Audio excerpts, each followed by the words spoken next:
obeera ng'oba olunaku lubi. So nzize Kiteezi enkuba etandise okwetonnyesa eringa teyagala nkule mawulire. You know.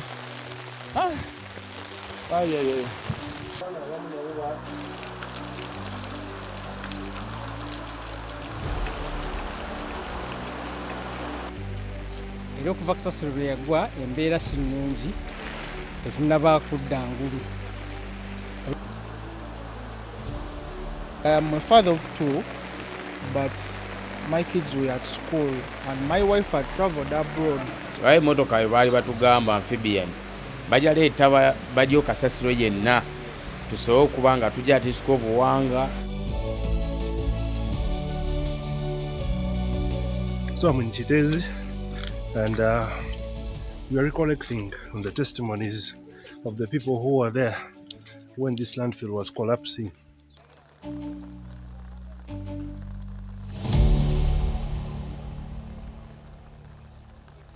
Era nze sitya kwagala kujja nnyo mu kitundu kino. Waliwo bwe nzija muno mu kitundu mayindi zange ziddayo bwe ntuuka ewaka nenzaamu enfuna ebirooto ebibi. It was a negligence of the capital city authority because they did not manage the garbage properly. One, I think they were told, that was 2013, NEMA told them the landside is full, whereby they should stop powering the garbages, but they did not listen, they continued. Yeah, you know that incident, basically it took the heads. That is the unfortunate part of it. Because I think it was basically a management and planning issue. Much of the liability went to the planners or the heads of the institution. And I think at a technical level, they are managing that situation.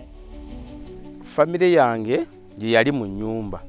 Mali mukyala wange bayita Justin Mutes, nembeeramu ne mutabani wange w'emyaka 4 gwe baali bayita Agasha Innocent. Be bantu abaali mu nnyumba eyo ku makya be nalekamu nga ngenda okukola. Ekiro ku makya okwo kwennyini nga ngenda. Yo mwana yandemerako nangamba dadi tulina okugenda ffenna. Kati nze ku makya okwo omwana yakaaba n'okukaba nga yagala kungoberera ne musibirayo mu mutima munigi gwakukuka. Singa nagenda naye. Kati yali alina omuzengo y'omwana bw'agenda nga ngoberedde oluusi abulira eyo waggulu. Kane tumunoonya kati koolo nasibawo ne nnyongerawo ekinyolo. Ne ngamba omukyala emugaba omwana oyo ayinza okukola ki? Ayinza okungoberera. Omukyala n'azuukuka naye n'ayongerako ekkufulu.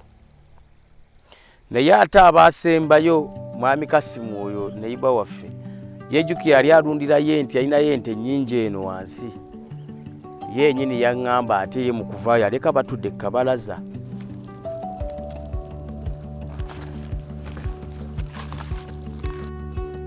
Wano wetuli wano kisaaniko kino kyatwawula n'omukyala kuba lunaku lwali lwa mukaaga sigenda kulwerabira saawa emu twali tuze ne mukyala nga tuze kukola. Omukyala nga neekulembedde nze ndi mabega muvaako. Kati kyenva nkutamamu bwe nti mbeeko waliwo ebintu bye nali neetegeeza bwe nti nkutama bwe nti ogenda osituka bwe nti nalaba kinyanga n'omukyala sikyamulabako.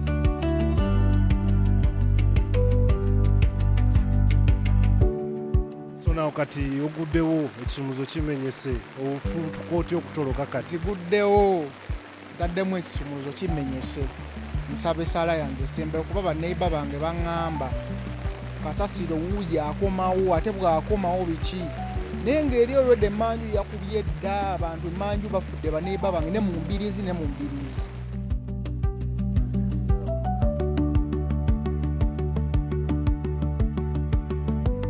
Omukyala nge yali asobola okulabika.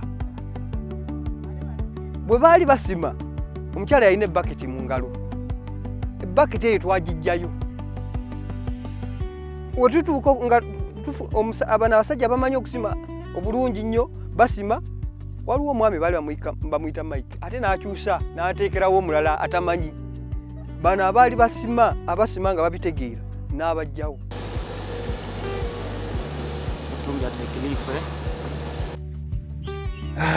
So era wano wennyini we tuyimiridde wano ng'asirise kwagirako abaami 3 ne kugirako n'ente 2 ne bayimirira wano, abagirako ne batambula ne bakola ki, ne badduka ne bagenda ne wano we bantu baffe ng'abasaanyizzaawo.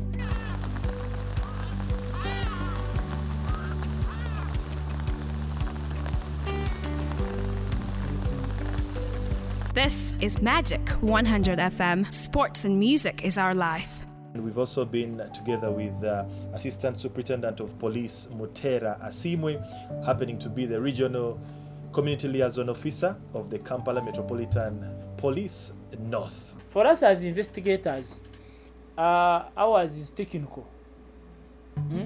Because somebody says, I had there a house.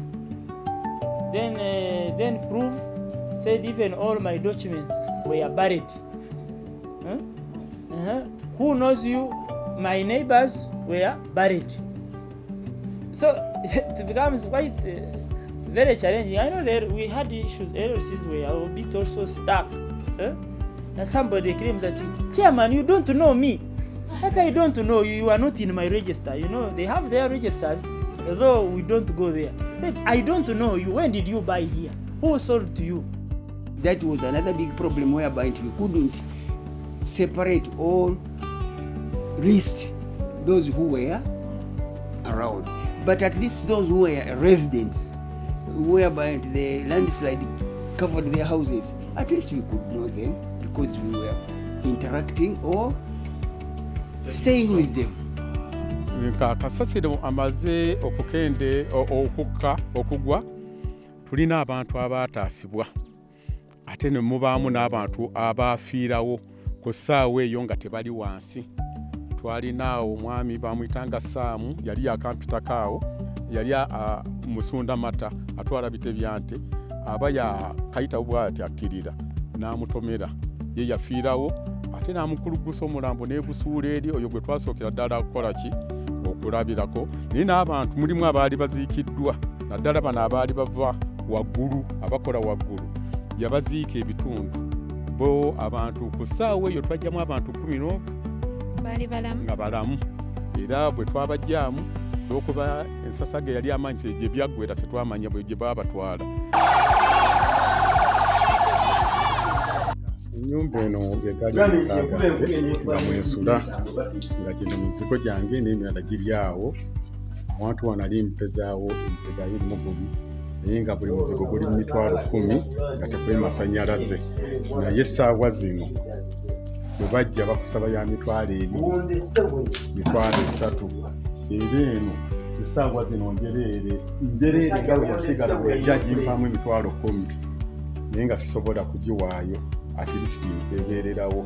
Kiyinza okuba nga either kyabapusha ne kibateeka ng'eri, naye ng'egye baali bagambye nti amphibian nga tulina essuubi nti bagenda kuggyayo ebisasiro byonna bino batuuke ku ground, kubanga n'ennyumba yange yennyini teyalabika wadde bbaati, wadde oga nti bagyeyo ntebe, wadde oga nti bagyeyo beddinisa oba oluggi, teri wadde ekintu kyalabika ku nyumba yange wadde n'ekimu. Ekyongera okundaga nti ennyumba yonna kyagitwala ne kibatwalira mu nju. Kyogamba muno tewali byuma bisobola okudetekita ne bamanya nti tusobola okukebera wansi etuma nti waliyo abantu oba akawanga, kuba akawanga kaawukana ku bintu byonna ebirala. Tusaba singa gavumenti etuyamba ate sika ekimotoka ekyo bakireete.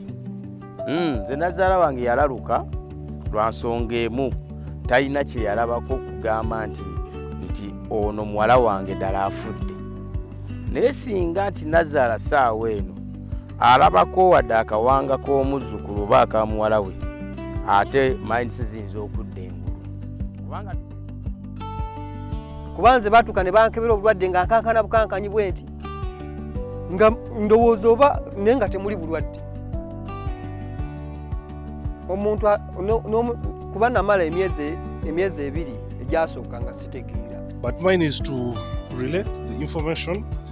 We have the facts on ground. We also have what the government said regarding the compensation of the people affected. But one thing for sure I've realized is that the amount of money that was paid to some of the people affected by the garbage slide was for rehabilitation, but not necessarily compensation. And it was very clear from the letter that was written by the President of the Republic of Uganda. Reference is made to the ongoing efforts towards the rehabilitation of persons affected by the garbage slide incidents on 10th August 2024. One waliwo compensation. Nze bwe natuula ne nkola estimate properties zange ne gundi yange yiino na estimating properties zange nzibayidde $144,000 era ngenda kukulaga wano estimate yange buli kimu ekyange nkirina. Ntawe Fred property lost plot 40 by 48 15 million, residential house 75 million, rental house 16 million, toilet 18 million, domestic appliances 10 million, water tank, power, water and meters 5 million, animals, goat, 2 cows, chicken 5 million. Total is 144 million. This is the money. Zino ze sente zenebalirira nze ng'omuntu nkoze estimates ate nga sitaddeko disturbance costs. 8.4 billion is what was released to support. This money was spent on procuring food and non-food relief items. It was used to support to support the very displaced households with the disturbance allowance, and 1,051,689,000 was spent on compensating the houses that were destroyed during the passage of the machinery to access the scene of disaster. So kati ku milioni 10,000 Yes. bakuwako sente mmeka? 38 nga ensonga bakuwa zaaki? nga bagamba zezo zetusobodde okubawa. The indemnity given by the government was for what was destroyed in the process of the slide of the garbage.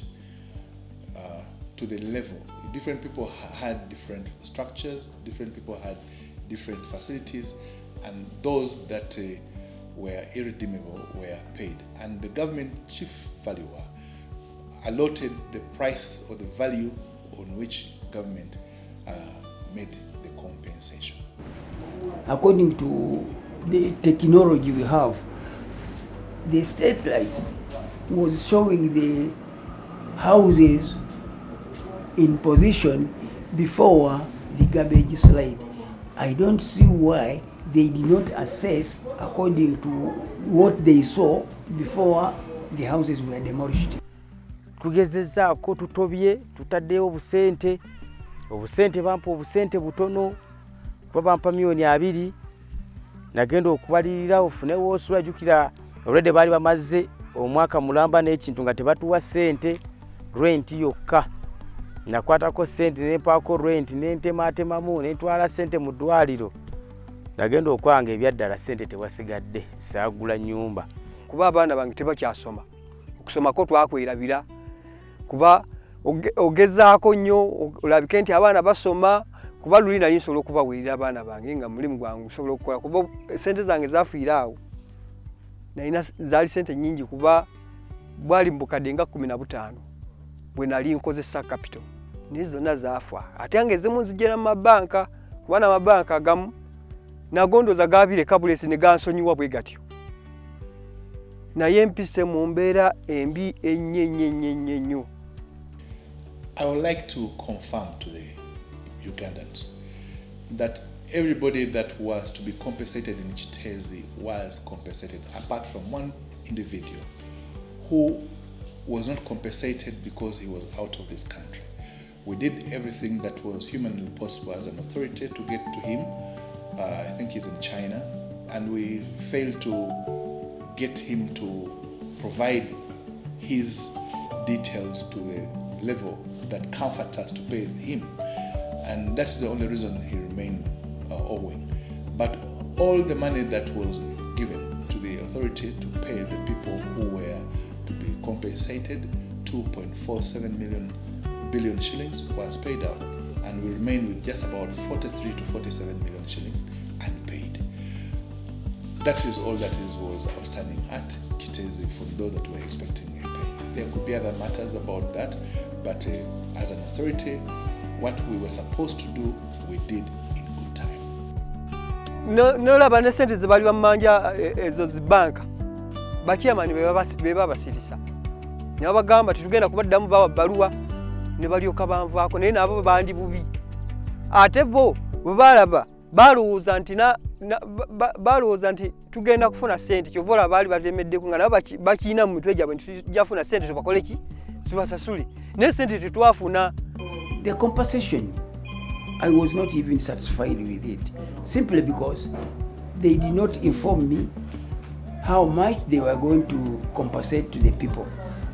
And there is something which disappointed me also, and which attached me. To pay someone or to compensate somebody without knowing how much you are going to pay him. They first paid the amount to the people, then they brought the list of the compensation after paying them. I asked one of the people concerned, is it proper to pay somebody before you give him the assessment?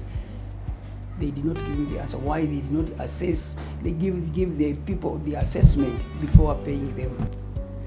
We worked with several partners, and all the injured people, they were 18. They were given 1 million by the president to facilitate their treatment. Then the 35 bodies that were recovered, money was given to support their burial. In the due course, IDPs were paid 2 million each household to go out and rent, because it was not sustainable, it was not prudent to keep this camp running for many months. Those who were recovered alive and they need treatment, they will be supported with 1 million. Those who are dead and they need to, these burial expenses, the president contributed 5 million. Sente tebatuwa ffe ez'amabugo ffe baatugamba nti nze gye ttafuna mirambo tebagenda tuwa ssente ez'amabugo, so nga ate awo namalawo mwezi mulamba nga nsiibaawo twakuma ebyoto teri kye twakola bantu nga abaafiirwa bwe baakola, naye ebiseera bye nabeera ano nga basimayo emirambo gyange nga baginoonya, buno obuveera buno baabusikaangayo naye ng'olaba nga bumazeeyo ebbanga ddene naye nga tebuvunda. Ate si mukyala wange yekka n'emikwano gyange bannamukasa baasigala wano, bamamole baasigala wano, nakato baasigala wano, mukyala pasita baasigala wano, abantu bangi baasigala wano. Ate waliwo n'abataamanyika wakati bano baali bamanyikiddwa. Waliwo Mululi Franka, waliwo bantu bangi nnyo abaafiirwa abantu baabwe awo ne basigalayo, naye abo bonna nagezaako okwekolamu omulimu ne tugenda nabo, ne tugenda ku OPM ne tubakaabirira. Bw'ogenda ku OPM bagamba agenda ku City Council, bw'ogenda ku City Council bagenda ku OPM, bwe batyo.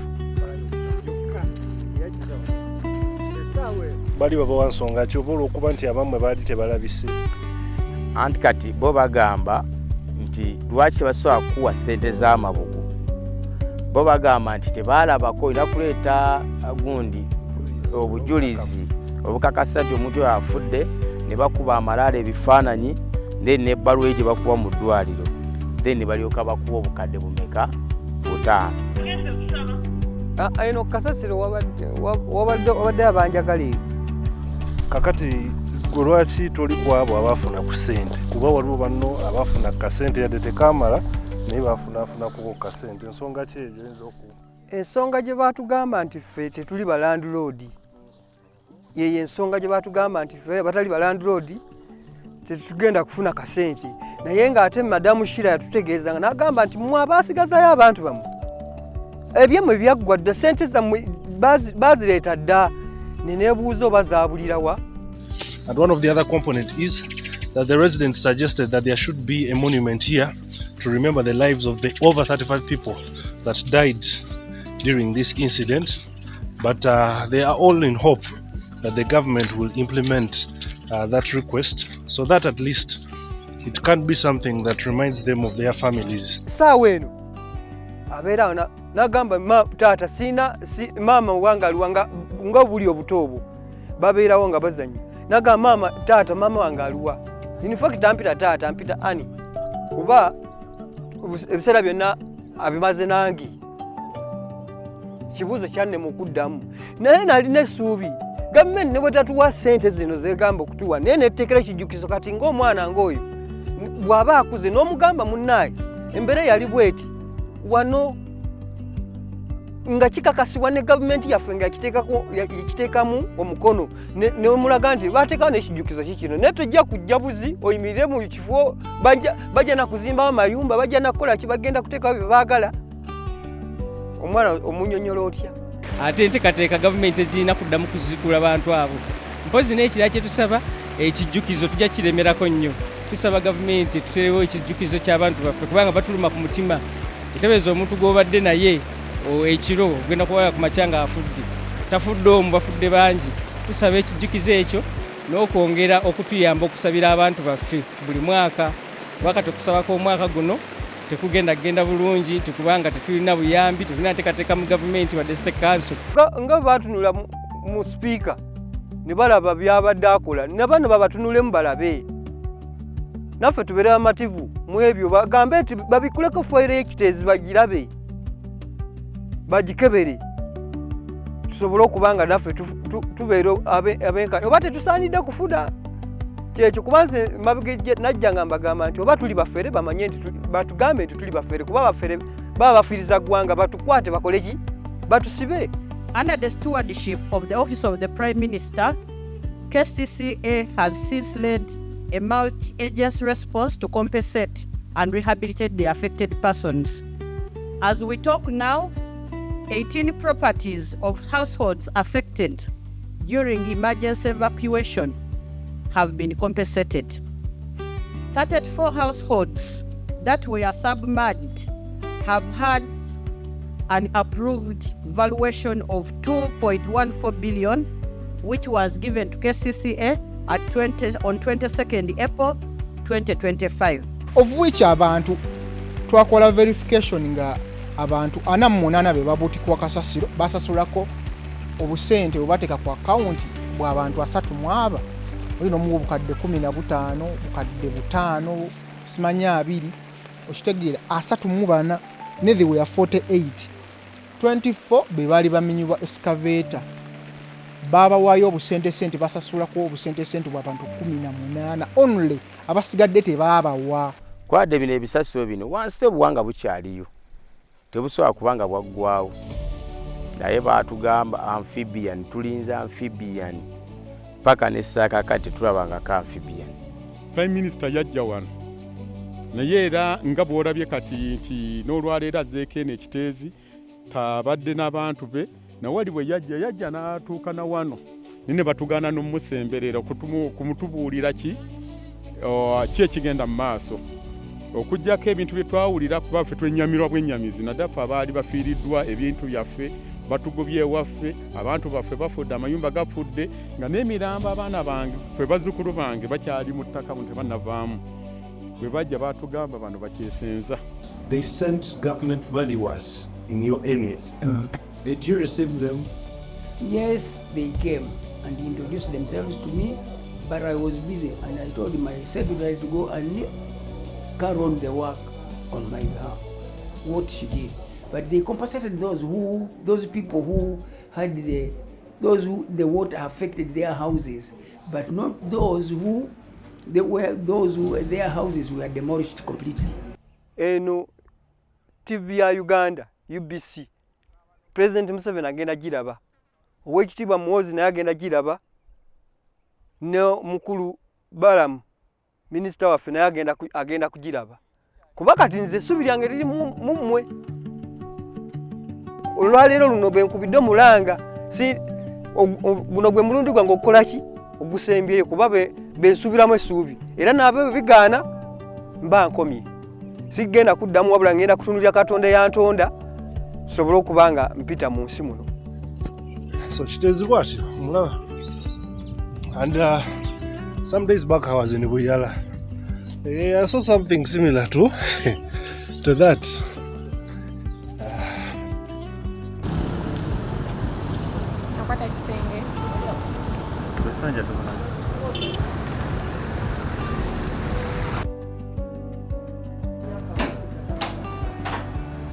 I was there yesterday and I was not impressed with the way how they are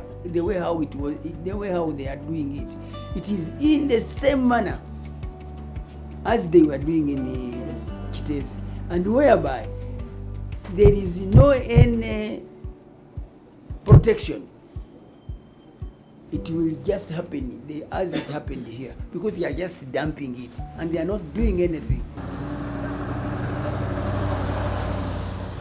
Buyala Waste Management Facility seems to me to be the solution to the greater Kampala metropolitan area solid waste management puzzle. You realize that of all the authorities, 5 districts, 9 urban authorities, none of them has a facility where they can put their garbage. So Buyala is that solution they have.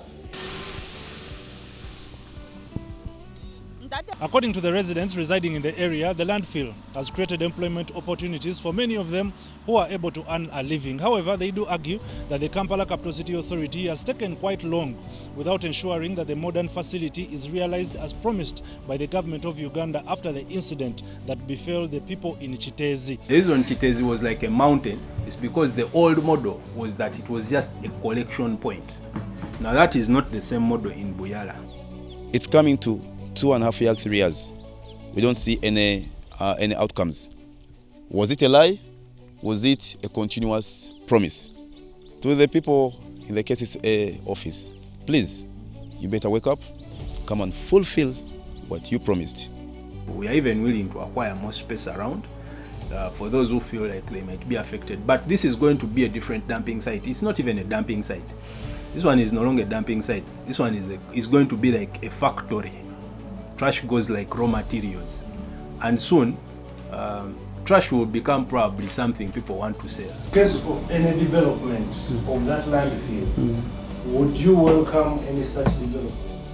Yes, I would, simply because it is now just dormant. It is not productive, but if at all they bring something which can bring something whereby even our people can at least benefit, it could be better, and I appreciate it. Kino wansi kyatambulanga kiti wansi naye nga waggulu wansi ndowooza kyaseerera kubanga waggulu kyaseeranga bwe kiri.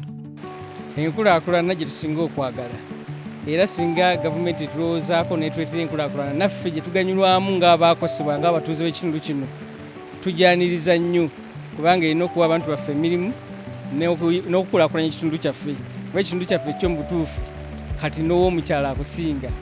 Naye baleta enkulaakulana ennungi kubanga ffe twali twasanyukira nnyo ekisaawe nga tumanyi nti ekisaawe tujja kufunamu naye byonna byavaawo. Twaniriza nnyo enkulaakulana tetusobola gisimbira kuuli kaseeba nga tetukose ng'ate tujja kufunamu. I'm welcoming the development, but let them not tackle part of our land that is not compensated. Let them work upon their acres of land where they cross. Let them leave our land. Let them remove their garbage.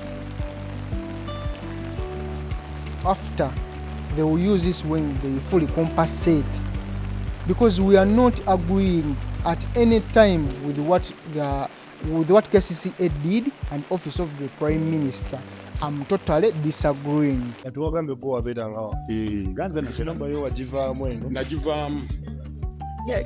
Lwaki wagivaamu wali otya mbeera ya kisasiro kino? Kasasiro bwajja n'atugwira olwo baatusitula ne batugamba ffenna tuveemu wano wali high risk obulamu buli mu matigga ne batugamba tulina mu danger zone ne tusituka ne batuvaamu era baatugjamu wano nga n'abamu bayisiddwamu ku nvo abaali bagaanyi beesitula abantu bange ne tugenda abandi bagenda mu kampo. Kakati okuva okwo situddangamu kukola ki kubeere kudda wano. Kati ekirala bajje batusindike valuwa bwebanga beetagisa nga ekifo bakyetaaga batubalirire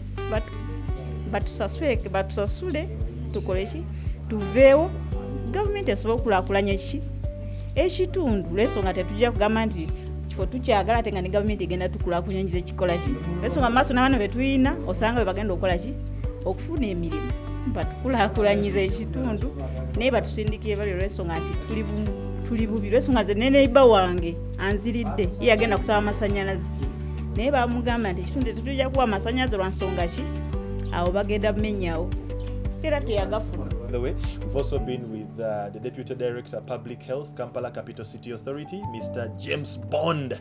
I think it is definitely not appropriate for the public to be as near as any dump site.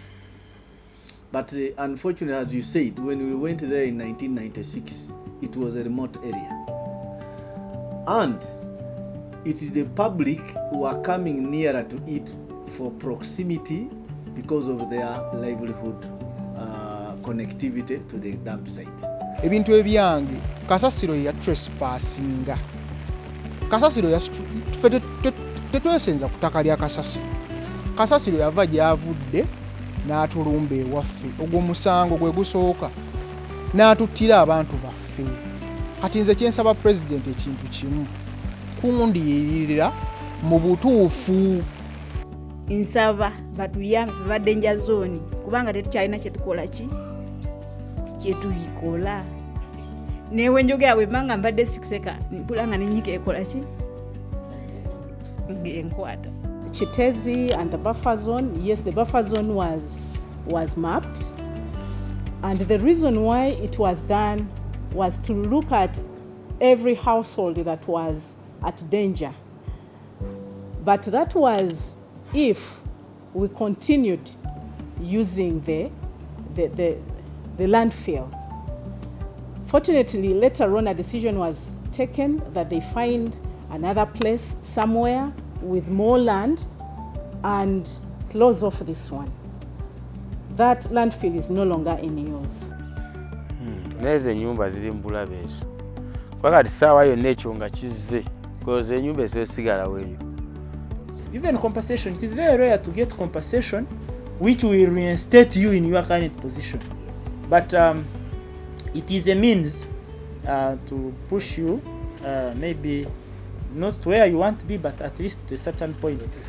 So we had such resistance, and for the issues of fires, that one is being managed at a higher level. So it was a challenge for me to access. Why is that, bro?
UBC, inspiring Uganda.